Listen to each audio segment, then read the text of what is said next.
Pada suatu malam di jalan kota Hyderabad, India, sebuah ambulan melintas dalam kondisi darurat, membawa seorang pasien wanita yang sedang terluka parah. Wiu, wiu, wiu.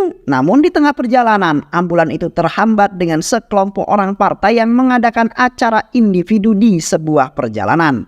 Mereka menutup jalan demi kepentingan pribadinya. Bukannya segera memberikan jalan bagi ambulan itu untuk segera lewat, mereka malah asik nyantui tanpa memperdulikan ambulan itu sama sekali. Namun, seorang pria perkasa yang menyaksikan peristiwa itu turun dari mobilnya dan langsung memberikan para kader partai itu sebuah pelajaran. Pria itu adalah Balu. Balu menghajar dan mengalahkan para kader partai itu hingga membuat mereka minta maaf. Balu berhasil membuat jalanan kini kembali lancar. Kabar Balu yang telah menghajar para kader partai itu kini sampai di telinga ayahnya yang bernama Rakas Ramurti, yang merupakan seorang pegawai di kantor Bea Cukai. Rakas sangat tidak menyukai Balu yang sering terlibat perkelahian. Di dalam hati Sundara, dia berharap agar Balu bisa segera mendapatkan sebuah pekerjaan. Rakas juga berharap agar Balu bisa mencontoh kakaknya yang merupakan seorang dokter, bukan malah terus menganggur sampai menjadi jagoan jalanan. Reaksi yang berbeda diberikan oleh sang ibu Balu. Ibunya sama sekali tidak mempermasalahkan status Balu yang merupakan seorang pengangguran. Di malam harinya, Balu kemudian mendengar curhatan ibunya. Ibunya curhat kepada Balu bahwa ia sangat ingin sekali memiliki seorang ART atau pembantu kali ya. Namun ayah Balu akan mengabulkan permintaan ibu itu setelah Balu memiliki sebuah pekerjaan. Emaknya si Balu kemudian memberikan kode halus kepada Balu untuk segera mencari pekerjaan. Balu ini sangat menyayangi sang ibu, kemudian berjanji akan segera mencari pekerjaan. Keesokan harinya Balu pergi mencari pekerjaan. Dia kemudian melamar ke sebuah perusahaan kosmetik. CEO dari perusahaan itu ternyata adalah Citra yang merupakan seorang gadis cantik, menawan dan sangat bohai tentunya. Bahkan saking cantiknya Balu yang baru pertama kali melihat Citra langsung klepek-klepek dibuatnya. Balu jatuh cinta pada Citra saat pandangan pertama. Citra sengaja hadir untuk menyeleksi langsung para calon karyawannya itu. Citra yang sangat tidak menyukai nepotisme lalu memanggil ke-6 pelamar yang mendapatkan rekomendasi dari ayahnya. Citra lalu menolak mereka pada saat itu juga. Padahal proses penyeleksian dan wawancara belum dilakukan. Dan kini tiba gilirannya Balu. Balu tampil dengan pakaian yang sederhana namun mempesona. Balu lalu diminta oleh Citra untuk menunjukkan kemampuannya dalam menjual sebuah produk. Tanpa banyak basa-basi, Balu lalu menunjukkan kemampuannya. Citra menyaksikan keunikan Balu dalam menjual produk kemudian merasa senang dan langsung menerima si Balu. Citra menerima Balu bukan lagi sebagai sales melainkan manajer penjualan dengan gaji per bulan sebesar 1 lakh atau sekitar 18,5 juta rupiah. Jauh lebih besar dari gaji ayahnya yang hanya sebesar 7.000 rupiah doang atau setara dengan 1.300.000 rupiah.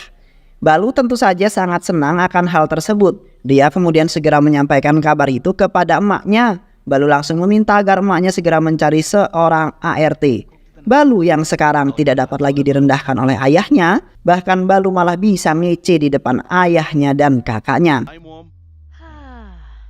Keesokan harinya, tepat pada hari pertama Balu bekerja, Balu langsung dihadapkan dengan seorang anak kecil yang mengalami kekerasan karena telah menjatuhkan biji mika.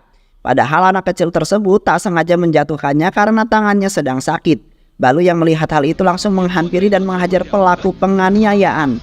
Kekerasan dibalas dengan kekerasan. Kini anak itu sedang diberi makan oleh Balu. Namun tak lama kemudian seorang atasan Balu yang bernama Rohim datang. Rohim menyalahkan aksi Balu itu yang dengan berani melukai anak buah Jenggaredi. Jenggaredi adalah orang yang memasok kebutuhan material ke perusahaan ini. Namun Citra yang ada di sana justru memarahi Rohim dan membela aksi Balu tersebut. Ia tak mau perusahaan ini bekerja sama dengan perusahaan yang mempekerjakan anak-anak secara paksa. Citra lalu meminta agar dicarikan vendor yang baru saja. Tak lama kemudian Rohim datang bersama Cakravani yang merupakan ayah dari Citra. Cakravani menolak usulan Citra. Jika kita sampai memutus kontrak kerjasama ini, maka Jenggaredi pasti akan marah besar. Oleh karena itulah Cakravani meminta agar Citra tidak membuat masalah dengan Jenggaredi. Jenggaredi adalah orang yang sangat disegani dan ditakuti banyak orang. Jenggaredi juga merupakan seorang owner dari perusahaan pertambangan Brahma Samudram yang berlokasi di Raya 5. Jenggaredi sudah sangat lama sekali mengeksploitasi anak-anak di sana. Bahkan anak-anak di sana dilarang belajar oleh Jenggaredi dan tak ada satupun orang yang mampu menghentikan kezoliman si Jenggaredi tersebut. Sementara itu, Balu kini sedang menemani Citra dalam pertemuan antar investor perusahaannya. Setelah acara itu selesai, Balu pergi menemani Citra untuk memberi surprise kepada sahabatnya, Fajra, yang sedang berulang tahun. Sesampainya mereka di depan pintu rumah Fajra, terdengar Fajra yang sedang memarahi ayahnya lantaran kecewa dengan sang ayah. Fajra menganggap bahwa ayahnya melupakan hari ulang tahunnya dan sama sekali tidak memperdulikannya. Hal ini bisa Fajra ungkapkan karena dalam kurun waktu 1 tahun ayahnya hanya bisa bersama Fajra dalam 11 hari. Ayah Fajra yang mendengar kebenaran itu tak mampu berkata-kata. Secara tiba-tiba Balu masuk ke dalam rumah dengan kado di tangannya. Balu mengucapkan selamat ulang tahun kepada Fajra sambil bertanya kepada ayahnya kado ini mau ditaruh di mana. Balu berperan seolah-olah dirinya adalah kang paket yang mengantarkan kado dari ayah Fajra. Padahal aslinya kado itu adalah kado milik Citra yang menunggu di luar. Fajra yang mengira bahwa ayahnya sedang mensurprise dirinya tentu sangat senang dan langsung memeluk sang ayah. Ayah Fajra yang melihat tindakan Balu itu sebenarnya bingung. Ini anak siapa ya? Tahu-tahu kok masuk ke rumah orang jir. Kini suasana pun sudah mulai mencair. Citra yang menunggu di luar berjalan masuk ke dalam untuk mengucapkan selamat ulang tahun kepada Fajra. Citra dan Fajra lalu berjalan ke dalam kamar dengan mood bahagia. Ayah Fajra yang masih bingung kemudian menanyakan identitas dari Balu, lalu mengucapkan rasa terima kasih yang mendalam. Berkat Balu, kini hubungan dia dan anaknya berhasil terselamatkan. Sebagai ungkapan terima kasih ayah Fajra mengatakan bahwa jika Balu membutuhkan sesuatu maka hubungi aku terlebih dahulu sebelum orang tuamu. Usut punya usut, ternyata ayah Fajra adalah seorang anggota DPR di wilayah Raya 5. Ayah Fajra sangat ingin mensejahterakan warga yang ada di sana. Namun selalu dihalangi oleh Jenggaredi. Jenggaredi adalah penghalang utama untuk mensejahterakan warga di sana. Bahkan pemerintah yang telah menyiapkan lahan alokasi untuk membangun pabrik BUMN, tanahnya malah dipakai oleh Jenggaredi untuk memperluas usaha tambangnya. Jenggaredi tak segan-segan untuk memberikan hukuman bagi siapapun termasuk pejabat yang ingin mengacaukan usahanya. Ayah Fajra yang merupakan wakil rakyat di sana juga tak mampu berbuat banyak. Karena jika dirinya melakukan sesuatu yang menghalangi usaha Jenggaredi, maka Jenggaredi akan menghukum Parvati yang merupakan istri sekaligus keponakan ayah Fajra sebagai hukuman bagi ayah Fajra. Balu yang mendengar kisah Jenggaredi menjadi gregetan ingin sekali menghabisi si Jenggaredi ini. Balu kemudian berjanji bahwa ia akan segera menghentikan kejahatan Jenggaredi. Di sisi lain, saat Balu baru saja sampai di rumah, Balu menemukan sebuah masalah lagi. Masalah itu adalah anak dari pembantunya yang bernama Gita ternyata sering mendapatkan kekerasan di sekolah. Gurunya sering sekali menyubit tangan Gita. Balu tak terima dengan perlakuan tersebut. Balu lalu mengajak Gita untuk pergi ke sekolah. Balu meminta Gita untuk masuk terlebih dahulu ke dalam kelas. Dan benar saja, Gita yang baru saja tiba di kelas langsung dicubit oleh gurunya dengan alasan terlambat. Balu yang melihat kekerasan itu kemudian murka. Ia mengambil sebuah balok besi dan berjalan ke dalam kelas dan cedel. Kini Balu dibawa ke kantor polisi atas perbuatannya. Ayah Balu meminta kepada inspektur agar kasus ini tidak dilanjutkan. Begitu juga dengan ibunya Balu. Dia meyakinkan polisi Najwa Balu tidak bersalah. Yang bersalah adalah guru itu yang sering melakukan kekerasan. Namun alasan dari ayah dan ibu Balu sama sekali tidak didengarkan. Inspektur tetap melanjutkan kasus ini. Citra yang tadinya duduk kini mulai kesal dan turun tangan. Citra yang mengetahui bahwa sekolahan itu berada di bawah lembaga pendidikan milik ayahnya langsung merobek kertas laporan yang akan diisi oleh pihak sekolahan. Masalah pun langsung beres. Balu sangat berterima kasih kepada Citra. Berkat bantuannya masalah ini berhasil terselesaikan. Citra sebenarnya sangat mengagumi karakter dan keberanian Balu yang berani melawan kezoliman.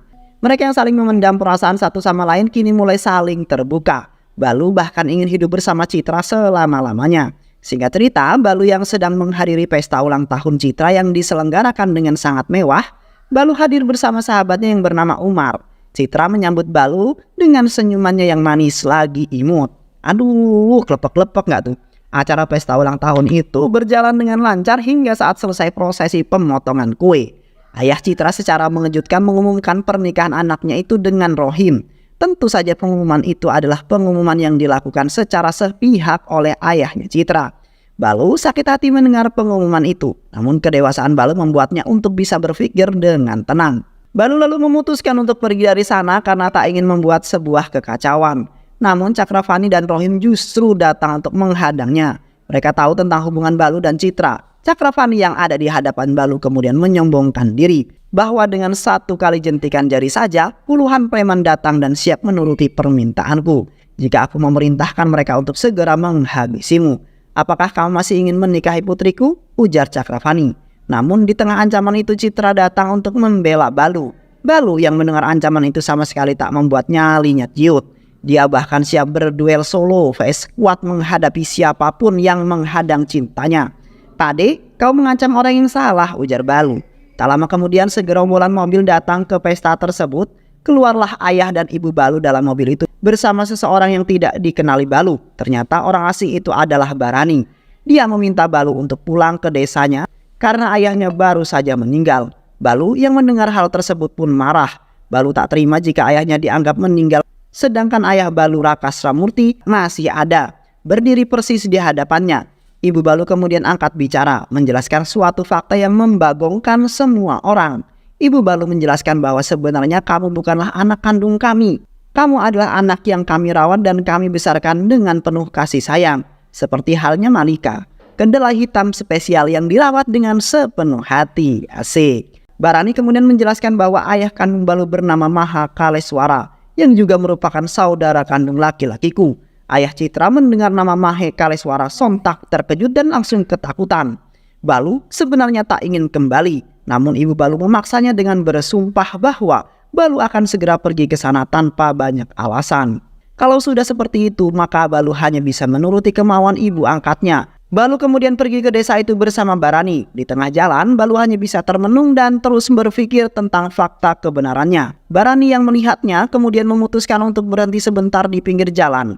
Barani lalu menjelaskan secara lengkap mengenai semua itu, tentang siapa aslinya Balu, alasan mengapa Balu bisa dititipkan ke Rakas, dan siapa identitas orang tua kandung Balu. Barani lalu menjelaskan bahwa nama asli Balu adalah Rudra Mahakaleswara. Rudra kecil mengalami sebuah kecelakaan mobil saat usianya 1 tahun. Mobil yang dikemudikan oleh orang tua Rudra ditabrak oleh sebuah mobil yang mengakibatkan ayah Rudra, Mahakaleswara, koma. Ibunya yang bernama Saneha mengalami luka yang parah, namun Rudra berhasil selamat. Saneha yang yakin bahwa hidupnya tak akan lama lagi kemudian meminta sahabatnya untuk merawat Rudra. Sahabat ibunya Rudra lalu membawa Rudra ke Hyderabad dan benar saja tak lama kemudian ibumu meninggal dunia.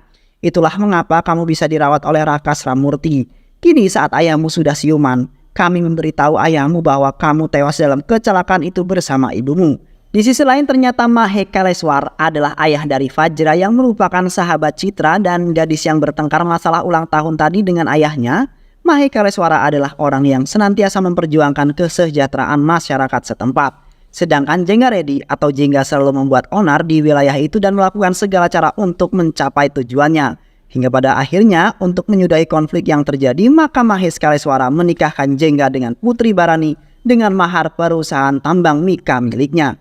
Namun inilah kesalahan terbesar dari Mahe. Jengga yang mendapat kendali penuh atas perusahaan itu kini mengelolanya secara brutal dan membabi buta. Ia sama sekali tak memikirkan masyarakat setempat. Jengga terus-menerus meluaskan daerah pertambangannya hingga sampai di kuil dekat pinggir desa. Jengga bahkan melarang semua warga desa untuk bisa beribadah di kuil tersebut. Jengga juga mempekerjakan semua anak-anak kecil di sana jika para pekerjanya sudah tak muat lagi untuk masuk ke dalam lubang tambang. Mahe yang mengetahui hal tersebut tak diam begitu saja. Mahe mencoba untuk menghentikan aksi Jengga, namun Mahe malah meninggal dengan alasan yang tak diketahui. Setelah selesai menceritakan semua, Barani lalu mengajak Rudra untuk kembali melanjutkan perjalanan. Barani meminta Bala alias Rudra untuk langsung melakukan ritual terakhir ayahnya. Setelah itu, Rudra dan Barani CS telah mencapai di rumah. Rudra yang disambut mewah bak seorang putra mahkota di dalam rumahnya. Rudra bertemu dengan Fajra. Dia terkejut karena ternyata Fajra adalah saudara perempuannya. Namun Rudra lebih terkejut lagi ketika dia melihat foto ayah kandungnya yang sudah dikalungi bunga. Rudra yang melihat Fajra sangat berduka atas kematian ayahnya berusaha untuk menghibur. Rudra mendapatkan suasana yang baru dan berbeda ketika berada di desa. Apalagi ketika dia diminta untuk memberikan nama kepada seorang anak yang baru saja lahir, seperti yang pernah dilakukan oleh ayahnya dulu. Rudra yang baru pertama kali melihat hal ini tentu saja bingung. Rudra lalu memberikan anak itu dengan nama Citra. Di lain sisi, sahabat Rudra, Umar, menelpon Citra untuk memberitahukan tentang kondisi Rudra pada saat ini. Citra yang mendengar ini seketika langsung OTW pergi menuju ke desa Raya 5. Desa di mana Rudra sekarang berada. Sesampainya di sana, Citra mengalami dehidrasi. Seorang anak kecil bernama Gangga datang menghampirinya. Gangga lalu dengan senang hati membantu Citra. Citra lalu membalas kebaikan Gangga dengan memberikan sebuah coklat. Namun Gangga malah menolaknya. Karena Gangga memiliki permintaan lain. Gangga ingin agar Citra mewarnai kukunya seperti kuku Citra saat acara festival nanti. Itulah hadiah yang diinginkan Gangga. Citra dengan senang hati akan mengabulkan permintaan Gangga. Tak lama kemudian, kini Citra telah sampai di rumah Rudra. Dia disambut oleh Fajra yang merupakan sahabatnya sekaligus saudara perempuan Rudra. Rudra lalu terkejut ketika melihat Citra yang merupakan kekasih sekaligus bosnya sudah ada di sana. Apalagi Citra kini sudah dijodohkan dengan Rohim. Namun Citra datang menemui Rudra untuk menyampaikan sebuah kabar gembira bahwa perjodohan antara dirinya dengan Rohim sudah dibatalkan. Setelah itu, Rudra dan Umar pergi ke sebuah warung di pinggir jalan untuk ngudut sebentar. Tiba-tiba seorang pendeta datang dan meminta bantuan agar Rudra membawakan dirinya susu. Susu itu akan digunakan oleh pendeta untuk memandikan Dewa Siwa. Pendeta menanyakan identitas Rudra dan betapa terkejutnya pendeta itu saat mengetahui bahwa Rudra adalah anak dari Mahe Kaleswara. Pendeta itu menjelaskan bahwa kuil ini adalah kuil yang didirikan oleh ayahnya Rudra untuk mengenang kematian ibunya. Rudra yang mendengarkan fakta itu kini merasa sangat dekat sekali dengan sang ibu tercinta. Namun tak lama kemudian puluhan anak buah Jenggaredi datang ke kuil tersebut. Ternyata mereka berniat untuk menghancurkan kuil itu untuk area perluasan tambang. Rudra tentu saja tak sudi dengan tujuan mereka itu. Rudra langsung menghajar, menendang dan melibas mereka semua. Rudra berhasil mengalahkan anak buah Jengga dan membuatnya lari terbirit-birit. Di sisi lain, Jenggaredi kini berada di kantor partai kota Vijayawada. Jengga ingin agar dirinya mendapatkan tiket untuk maju menjadi Dewan Rakyat, menggantikan posisi Mahe yang telah berada di sisi Tuhan. Para petinggi partai sebenarnya tak ingin Jengga menjadi Dewan Rakyat karena mereka tahu bahwa Jengga pasti akan memanfaatkan posisi itu untuk kepentingan pribadinya saja. Namun di lain sisi, para petinggi partai juga tak berani menentangnya. Mereka lalu mengatakan bahwa jika Jengga memiliki sebuah kendala untuk menjadi Dewan Rakyat, yaitu ahli waris Mahe Kaleswara, Jengga harus mendapatkan dukungan dari ahli waris Mahe Kaleswara agar percalonannya bisa berjalan lancar. Alih-alih mendapatkan dukungan, Jengga yang sedang duduk malah mendapatkan telepon dari tangan kanannya yang bernama Arman. Arman menceritakan bahwa puluhan anak buah Jengga sudah dikalahkan oleh Rudra. Arman melaporkan hal itu dan meminta izin untuk segera menghabisi Rudra. Namun Jengga melarangnya karena Jengga membutuhkan izin Rudra untuk menjadi dewan. Artinya Jengga membutuhkan Rudra hidup-hidup. Setelah urusannya selesai dari kantor, Jengga lalu datang menemui Rudra. Rudra yang telah berhasil menghajar anak buahnya Jengga membuat dirinya marah. Jengga memperingatkan Rudra agar tidak bermain-main dengan dirinya. Jika kamu masih sayang nyawa dan tidak ingin menjadi seperti ayahmu, ujar Jengga. Rudra yang mendengarnya hanya bisa terdiam menatap Jengga. Beberapa hari kemudian, Jenggaredi menggelar acara deklarasinya untuk maju menjadi seorang Dewan Rakyat menggantikan Mahe. Para petinggi partai dan kader-kader partai juga hadir di sana. Rudra selaku ahli waris Mahe diberikan kesempatan untuk menyampaikan dukungannya. Tapi di tengah kesempatan itu, Rudra justru menyampaikan sesuatu yang tak diduga-duga. Yaitu Rudra sama sekali tidak akan pernah mendukung Jenggaredi sebagai calon Dewan Rakyat menggantikan ayahnya. Oleh karena itu, untuk mengisi kekosongan kursi yang ditinggalkan ayahnya, maka Rudra selaku ahli waris akan memberikan dukungannya kepada Fajra yang merupakan anak dari Mahe sekaligus saudara perempuannya. Jengga yang mendengar keputusan itu tentu saja sangat kecewa dan murka kepada Rudra. Jengga lalu pergi dari acara itu dan berniat untuk menghukum Rudra dengan menghabisi nyawanya. Untuk menjalankan niatnya menghabisi Rudra, Jengga sengaja menargetkan Fajra yang kebetulan sedang belusukan berkampanye. Arman yang merupakan tangan kanan Rudra langsung membekap dan melecehkan Fajra. Rudra yang mengetahui hal itu tentu saja tak tinggal diam begitu saja. Rudra datang menemui Arman dan langsung menghajar. Rudra menghabisi Arman dengan cara membakarnya. Kematian Arman yang tragis itu membuat nyali anak buah Jengga luntur. Mereka sama sekali tak berani untuk menantang Rudra, hingga akhirnya mereka memutuskan kabur sambil membawa mayat Arman yang masih terbakar. Jengga yang tak terima dengan kematian Arman kini turun tangan. Jengga membawa istri yang telah disiksa ke rumah Rudra. Orang tua Parvati kemudian menangis melihat kondisi anaknya itu. Namun sayangnya Rudra pada saat itu sedang tidak ada di rumah. Untuk membalaskan rasa sakit hatinya, Jengga lalu menghabisi Patabi yang merupakan salah satu orang kepercayaan Rudra. Patabi lalu dihabisi dengan mayatnya kemudian dimasukkan ke dalam tong, dicorol beton dan dipamerkan di sana. Sebagai langkah untuk melindungi Rudra, maka Barani meminta Rudra untuk segera pergi jauh meninggalkan desa ini. Biarkan nanti kami semua yang akan memohon kepada Jengga untuk memaafkan dirimu. Namun Rudra telah berjanji kepada ayahnya bahwa ia akan membunuh Ruth. Dia akan membunuh Jengga dan menghentikan kejahatannya. Saat Rudra sedang berpikir keras, Citra tiba-tiba datang untuk mengajak Rudra pergi ke rumah Gangga. Sesampainya di sana mereka bertemu dengan ibunya Gangga. Citra lalu menyampaikan tujuannya bahwa dia pernah berjanji akan menghias kuku Gangga menjelang sebuah festival. Namun ibu Gangga mengatakan bahwa Gangga sedang tidak ada di rumah dan dia belum pulang ke lokasi pertambangan. Tak lama kemudian sebagian rombongan pekerja datang dengan membawa mayat Gangga. Semua orang yang ada di sana langsung terkejut dan menangis melihat mayat Gangga. Ternyata Gangga tewas karena tertimbun tambang yang longsor. Bahkan para orang tua yang ada di sana pun sekarang mencemaskan keadaan anak-anak mereka. Apakah anak-anak mereka akan bernasib sama dengan Gangga? Rudra yang mendengarkan itu kemudian bangkit tanpa tekad bahwasanya salah satu cara untuk mengakhiri kekejaman Jengga adalah dengan cara menghabisinya. Rudra lalu datang seorang diri menyerang kamp pertambangan milik Jengga. Solo vs sekuat pun terjadi. Rudra menghabisi satu persatu anak buah Jengga dengan cara yang beringas. Rudra tidak membiarkan satupun anak buah Jengga hidup hingga pada akhirnya sang musuh utama telah datang sendiri ke hadapan Rudra dan duel maut pun segera terjadi. Rudra mengerahkan seluruh kekuatannya untuk menghabisi Jengga. Namun Rudra yang sudah dipenuhi oleh luka akibat pertarungan sebelumnya berhasil dipojokkan oleh Jengga. Namun pada akhirnya Rudra berhasil menghabisi Jengga. Beberapa bulan kemudian Rudra kembali ke kota Hyderabad. Rudra bertemu dengan ibunya dan sangat kagum kepada ibu angkatnya yang telah membesarkan Rudra tanpa membeda-bedakan dengan anak-anaknya sendiri. Dan film pun selesai. Kedalaman cinta orang tua kepada anaknya tidak bisa diukur. Tidak seperti hubungan lainnya, ini melebihi kepedulian terhadap kehidupan itu sendiri. Semoga teman-teman semua terhibur setelah menyimak alur cerita film ini. Terima kasih sudah menyimak video-video LK2135. Semoga sahabat semua terhibur dan sampai bertemu lagi di video-video berikutnya. Sehat selalu. Wassalamualaikum warahmatullahi wabarakatuh.